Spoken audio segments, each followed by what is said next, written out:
સિહોરની ગોપીનાથજી મહિલા કોલેજ ખાતે ભારત સરકાર દ્વારા યુવાનીમાં નેતૃત્વ ખીલે તેમજ સંસદની કાર્યપ્રણાલી માટે પાર્લામેન્ટનું આયોજન કરવામાં આવ્યું।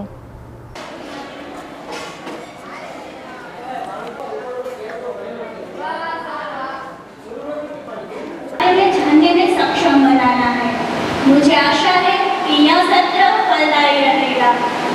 हम आज के इस सत्र की शुरुआत हमारे नवनिर्वाचित सदस्यों की शपथ एवं प्रतिज्ञा के साथ करते हैं।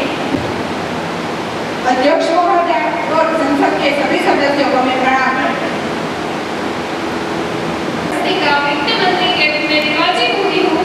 ईश्वर की शपथ लेती हूँ कि मैं विधि द्वारा स्थापित भारत के संविधान के प्रति श्रद्धा और निष्ठा रखूंगी, देश की प्रभुसत्ता और एकता बनाए रखूंगी और जिस पद को मैं ग्रहण करने वाली हूँ उसके कर्तव्यों का श्रद्धापूर्वक निर्वाहन करूंगी। या प्रतिज्ञा लेंगे। मैं शपथ ग्रहण करना चाहूंगी। आप किस भाषा में शपथ ग्रहण करना चाहेंगे? I, Madhvika Kadia, have been elected a member of the lower house of Youth Parliament. To swear in the name of God that I will bear true faith and allegiance, that I will uphold the sovereignty and integrity by law established, that I will faithfully discharge the duty upon which I am about to enter.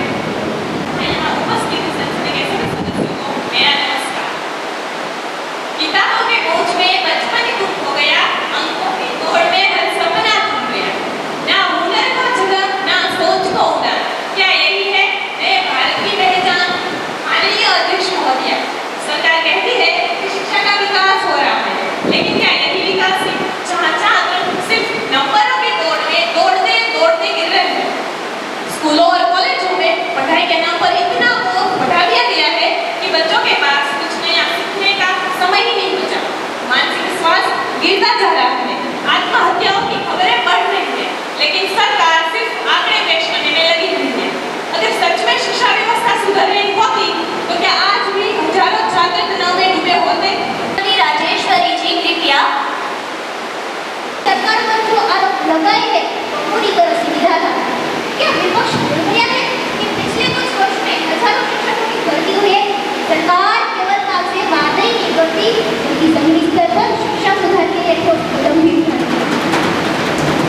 Digital शिक्षा को भी बढ़ावा दिया जा रहा है, जिससे दूर दराज गाँव तक भी गुणवत्तापूर्ण शिक्षा पहुंच सके।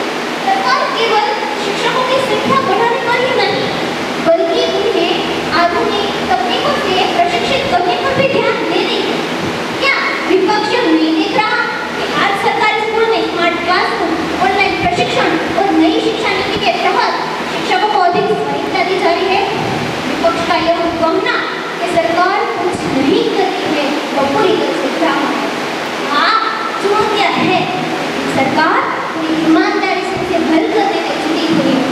इसलिए केवल आलोचना करने से कुछ नहीं होगा, परंतु शिक्षा सुधार की इस सकारात्मक प्रक्रिया का समर्थन करना चाहिए, जिससे देश का भविष्य उज्जवल हो।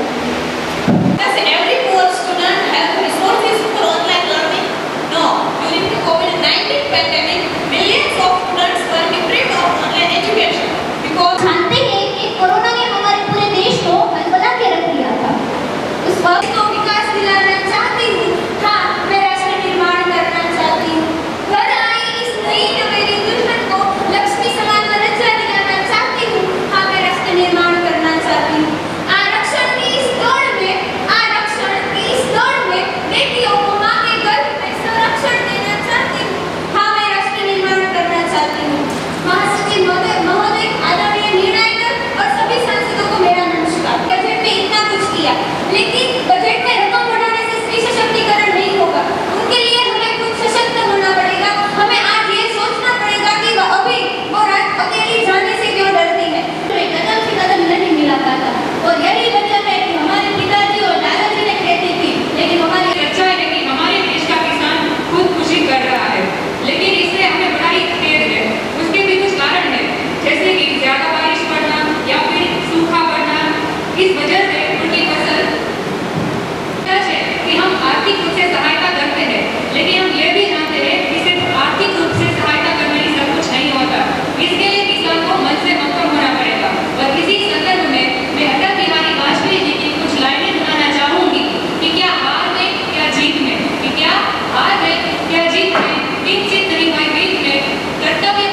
जो भी सही, वरदान नहीं मांगूंगा, बस कुछ भी हो हार नहीं मानूंगा। धन्यवाद।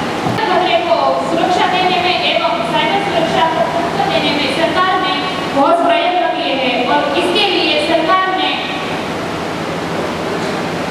मैडम स्पीकर, मैं आशा करती हूँ कि सरकार की योजनाओं में जो साइबर सुरक्षा सिद्ध नजर आ रहा है वास्तव में इसे लागू होते देखेंगे और एक चुनावी बात और एक खाली पुलाव पकाने जैसा ना बन जाए। और मैं यह भी आशा करती हूँ कि सरकार सुरक्षित और अव्यावहारिक क्यों होता है? उदाहरण के लिए देखा जाए तो प्रदूषण को कम करने के लिए सरकार ने कई नियम बनाए, पर क्या उसका पालन सही से हो रहा है? नदियों के बढ़ते जल प्रदूषण को विपक्ष नेताजी पर्यावरण संरक्षण बिल पर सरकार की जिम्मेदारी नहीं है, बल्कि इसमें आम जनता की भी भागीदारी आवश्यक है। हमें अपनी आदतों में बदलाव लाना होगा। प्लास्टिक का उपयोग कम करें, अधिक से अधिक पेड़ लगाएं और जल व ऊर्जा के संरक्षण पर ध्यान दें। अंत में मैं बस यही कहना चाहूंगी कि हमारी सरकार पर्यावरण संरक्षण को सर्वोच्च प्राथमिकता दे रही है। माननीय सदस्यगण और मेरे प्रिय साथियों, आज इस युवा संसद में मैं उस ज्वलंत मुद्दे को उठाने आई हूँ जो हमारे देश के करोड़ों नौजवानों के भविष्य से जुड़ा है, और वो है बेरोजगारी। सरकार ने हर साल 2 करोड़ नौकरियां देने का वादा किया था, लेकिन हकीकत क्या है? लाखों युवा डिग्री लेकर घूम रहे थे, लेकिन नौकरियां नहीं है। सरकारी भर्तियां सालों तक लटकी रहती, पेपर लीक हो जाते थे और जो नौकरी के काबिल है उन्हें लटकने के लिए मजबूर कर दिया जाता है। क्या यही अच्छे दिनों का वादा? जो अनपढ़ है उसके पास भी रोजगार है, भारत में सिर्फ पढ़ा लिखा ही बेरोजगार है, भारत में सिर्फ पढ़ा लिखा ही बेरोजगार है। आदरणीय अध्यक्ष महोदय, मैं आपके माध्यम से सरकार से पूछना चाहती हूँ कि सरकारी भर्तियों में देरी क्यों हो रही है? आज देश का युवा ओवर एज हो रहा है, उसके सपने टूट रहे हैं। वे पढ़ाई में टॉप करता है, प्रतियोगी परीक्षाएं पास करता है, लेकिन या तो भर्ती रद्द हो जाती है या पेपर लीक का खेल चलता रहता है। क्या सरकार इस पर कोई ठोस कदम उठाने को तैयार है या फिर जुमलेबाजी चलेगी? मैं सरकार से पूछना चाहती हूँ कि जो ये पेपर लीक हो रहे हैं, ये पेपर लीक करने वाले बड़े माफियाओं पर कार्रवाई कब होगी? माननीय अध्यक्ष महोदय, शिक्षा किसी भी राष्ट्र की नींव होती है, लेकिन जब इस नींव में भ्रष्टाचार की दीमक लग जाती है तो पूरा भविष्य खतरे में पड़ जाता है। आदरणीय अध्यक्ष महोदय, माननीय अतिथिगण एवं मेरे प्रिय साथियों, माननीय महोदय जी, मैं आपके माध्यम से अपने प्रतिपक्ष के नेता द्वारा आज युवा संसद में जिस ज्वलंत मुद्दे पर सवाल उठाया गया, यानी कि बेरोजगारी, जो इस देश के करोड़ों नौजवानों के भविष्य से जुड़ी है, तो उसके पक्ष में मैं कुछ कहना चाहती हूँ। बेरोजगारी की समस्या को जरूरत से ज्यादा बढ़ा चढ़ाकर दिखाया जा रहा है। बेरोजगारी न केवल हमारे देश बल्कि पूरे विश्व स्तर पर अवसर खुले हैं। माननीय महोदय, मैं प्रतिपक्ष के नेता को कहना चाहती हूँ, मैं बार-बार विपक्ष के नेता को कहना चाहूंगी कि फिर आपका सवाल इंफ्रास्ट्रक्चर और रोजगार के लिए है, तो रेलवे, सड़कों, हवाई अड्डों और विकास के लिए तो बजट बढ़ा दिया गया है, जिसमें आपने कहा कि रोजगार के लिए कुछ किया। पता है। जय हिंद, जय भारत। में है और मिनिस्ट्री ऑफ पार्लियामेंट्री अफेयर्स के माध्यम से ये कार्यक्रम पूरे भारत में चल रहा है। मैं Rajendra Singh Rana, member parliament Lok Sabha, MP Lok Sabha, और ज़्यादा साल नहीं रहा हूँ, 18 साल रहा हूँ, 1996 से 2014 तक, 5 टर्म और 18 साल। अनुभव तो काफ़ी मिला है और आप लोग उस दिशा में जा रहे हैं, प्रयास कर रहे हैं, उसका आनंद भी है। प्रश्नकाल के संबंध में 1-2 बातें कहना चाहता हूँ। प्रश्न जिस दिन पूछा जाता है उसका किसने ये प्रश्न पूछा है, कौन सा प्रश्न है, कौन सी मिनिस्ट्री से संबंधित है, ये पहले से छपकर सभी लोकसभा के सांसद के पास पहले ही पहुंच जाता है। उसी दिन का 20 प्रश्न रहते हैं, ज़्यादा से ज़्यादा 20 प्रश्न, उसमें 20 प्रश्न नंबर रहते हैं, प्रश्न का क्रमांक रहता है, नाम पूछने वाले का रहता है। स्पीकर के पास जब प्रश्नकाल शुरू करने का समय आता है तो वो, जैसे यहाँ उन्होंने कहा कि ये सदस्य प्रश्न पूछेंगी या पूछेंगे, वो नहीं होता है। वो प्रश्न का क्रमांक बोलते हैं। प्रश्न क्रमांक 107 नाम नहीं बोलते। जिसने पूछा है 107 वाला बंदा या बंदी अपनी जगह खड़ा होता है, वो बोलता है प्रश्न क्रमांक 107। मंत्री खड़ा होके उसका जवाब देता है। उसके बाद जो मेन प्रश्न है उसके अलावा एक और प्रश्न संसद सदस्य जिसने पूछा है वो पूछ सकता है। यहाँ जैसे बोला गया आपको और पूछना है, ऐसा स्पीकर बोलता नहीं है।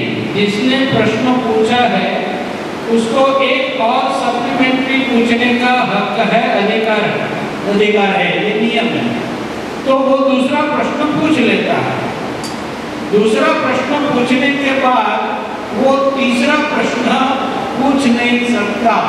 बाद में सप्लीमेंट्री जो है वो अन्य सदस्य जो है उन्होंने पूछना है तो वो पूछ सकते हैं, लेकिन उनको जिनको सप्लीमेंट्री पूछना है संबंध से, उनको जिस दिन हाउस मिलता है उससे पहले 10 बजे स्पीकर की ऑफिस में जाके अपना नाम, कौन से प्रश्न में वो सप्लीमेंट्री प्रश्न पूछना चाहता है वो लिख के दे आता है और स्पीकर तय करता है कि ये सप्लीमेंट्री किसको कितने पूछने देना है।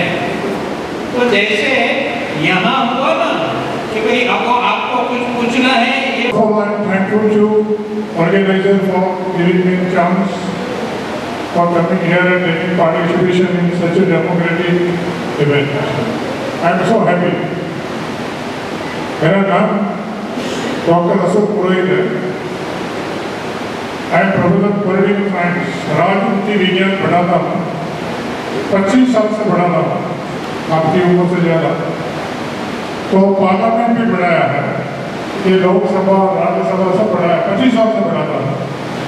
तो थोड़ा सा प्रैक्टिकल भी जानता हूँ। कई दोस्त हैं, बात में भी दिल्ली भी गया, देखा बड़ा प्रैक्टिकल।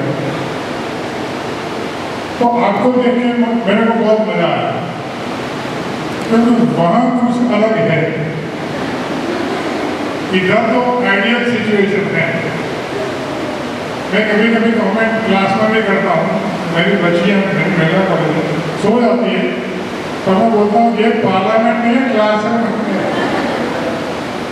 आप सोइए मत, कोई चिल्ला जाता मैं बोलता हूँ ये क्लास में पार्लियामेंट नहीं है। तो ये you know what is the situation of our real parliament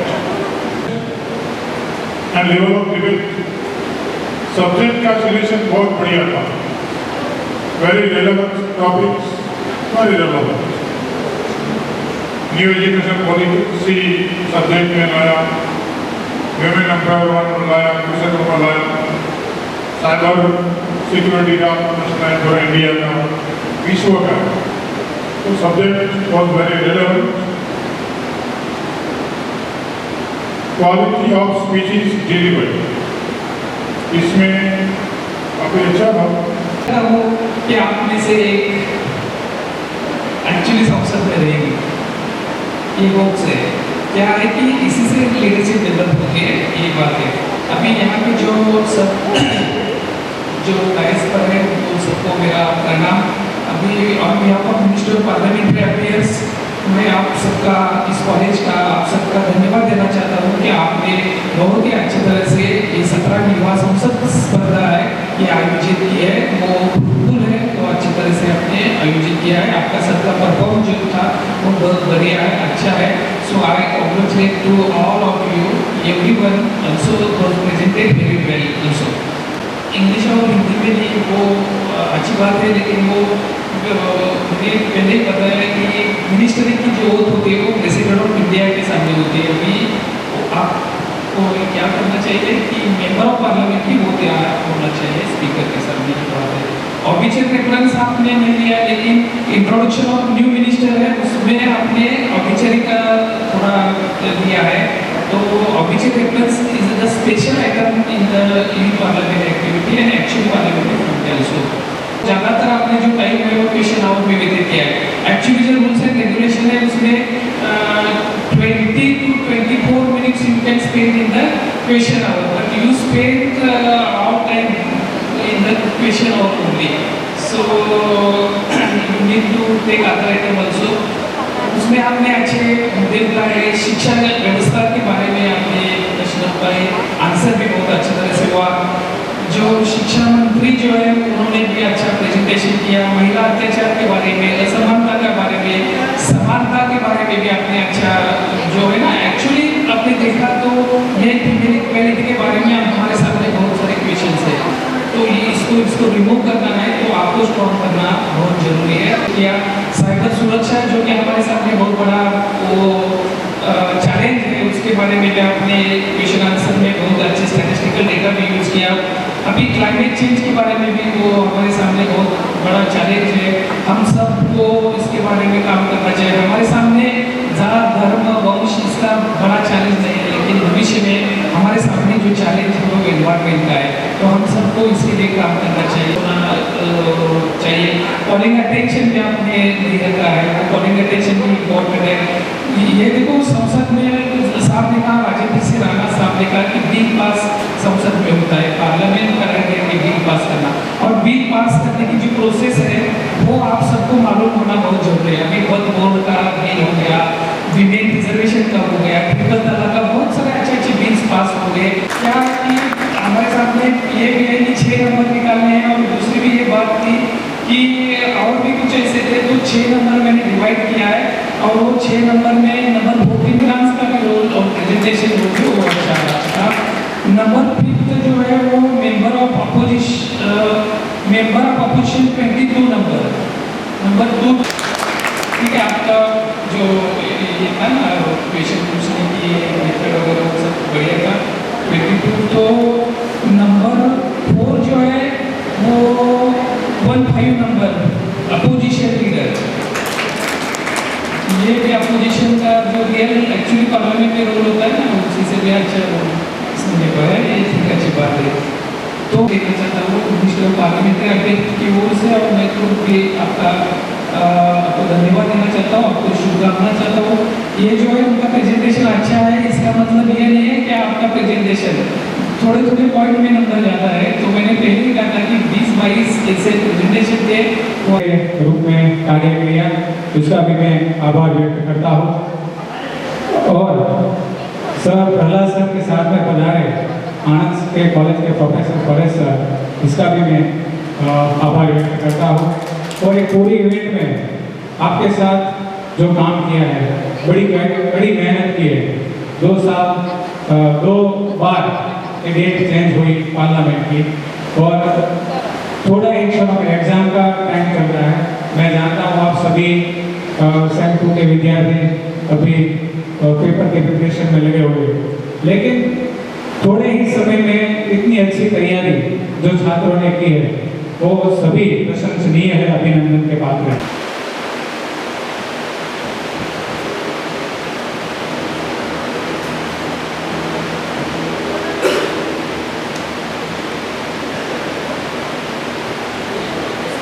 नमस्कार, હું ડૉક્ટર યોગેશભાઈ જોશી, પ્રિન્સિપાલ ગોપીનાથજી મહિલા કોલેજ સેવા।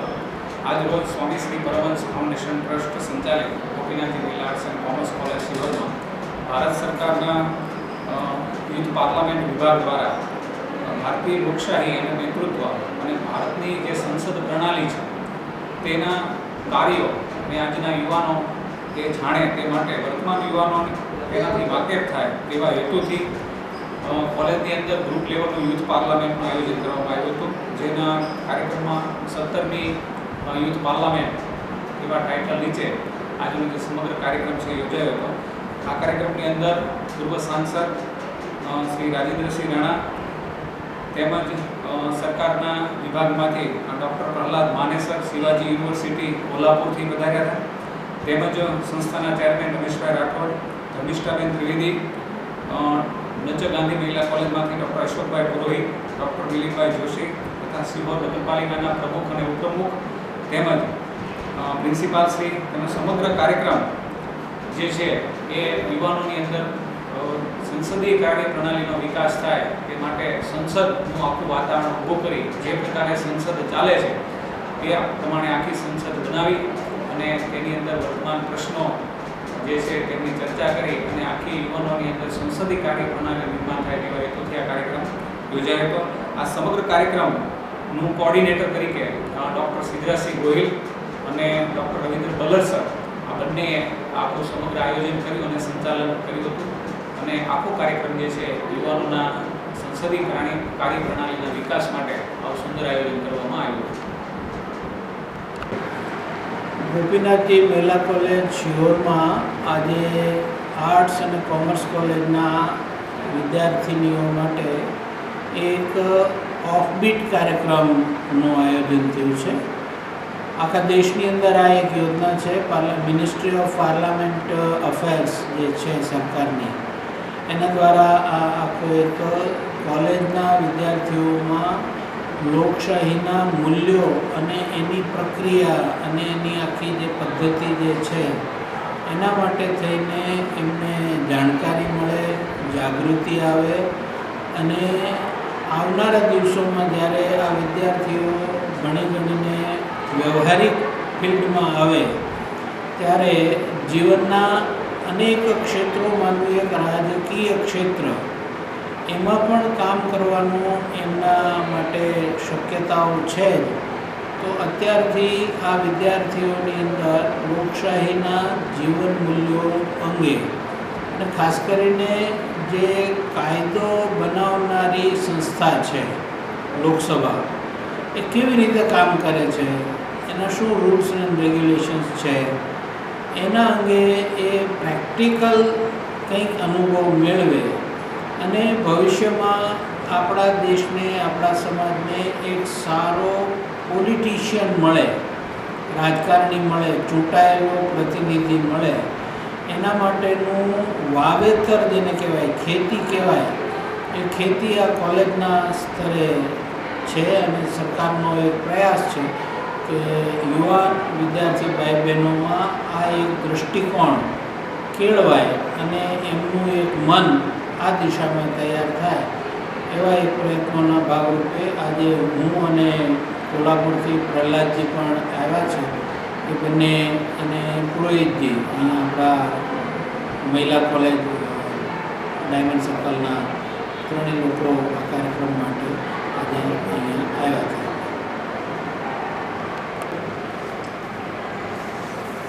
आपका परिचय से बात करेगा.